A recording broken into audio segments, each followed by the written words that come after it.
This is Whitney from AdventHealth Celebration, and this is AdventHealth TV. Hi, I'm Tom Johnson. Thanks for joining us for this episode of AdventHealth TV. As the COVID-19 pandemic continues, there is a lot of focus on efforts to create an effective vaccine.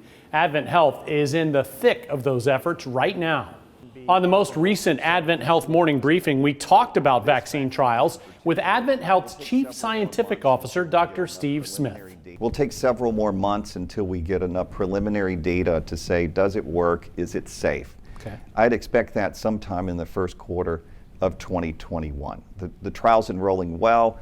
People are signing up, and we'll tell you about how to do that in a minute if you want to participate in the trial. And so this vaccine will have the data to say, yes, it's safe and effective first quarter, and then probably full approval if everything goes right somewhere around June. You can catch the AdventHealth morning briefing live every week. We update you with the latest on the pandemic by talking with AdventHealth physicians and leaders, and we also take your questions. It's streaming on Facebook Live every Thursday morning at 8:30 on the Life at AdventHealth Central Florida Facebook page. Almost exactly 1 year ago, we took you on location to the Bahamas. A quick day trip to Freeport with a short list of goals.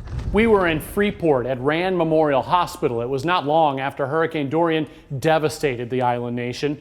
We showed you some of the ways then that AdventHealth and our global missions team were helping with the recovery.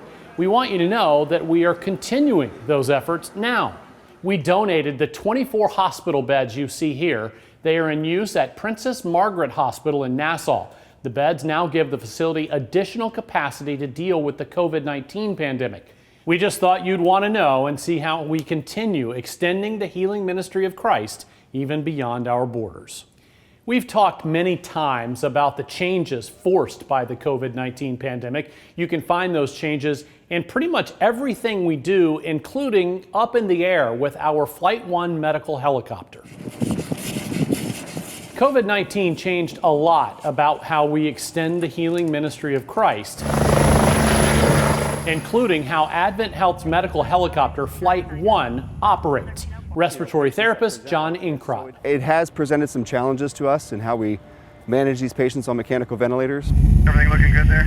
Flight 1 is among a very few in the nation flying with an RT like John on every mission. But it's not just patient care protocols that changed during the pandemic. Dressing in full PPE when we get our patients with face masks and shields and goggles and booties and gowns and gloves. When those PPE requirements came online, one of the most basic elements of a flight needed a major update, and they figured it out quickly. Flight 1 RN, This ain't gonna work.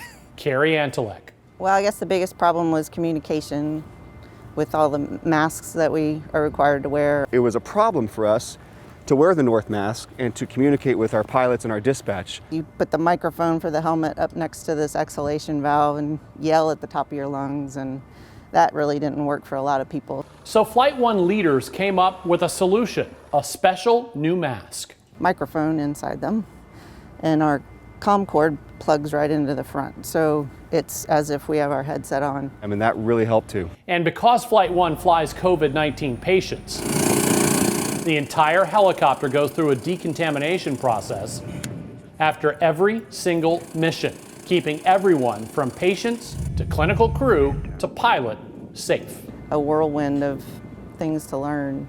It's just been a real interesting time. Wanted to show you something cute and heartwarming that happened recently at West Lakes Early Learning Center, which AdventHealth supports. While the nation was voting, the kids here were too. They were voting on a name for the center's Bluebird mascot. The children had their own voter ID cards, ballots, booths, and even got I voted stickers. In the end, the winning name was KIP. It's an acronym, stands for Knowledge is Power. Very nice. Not sure if this next story should be called good or bad. This is apparently what happens in Beth Schmood's world when it gets a little cooler and she opens the windows.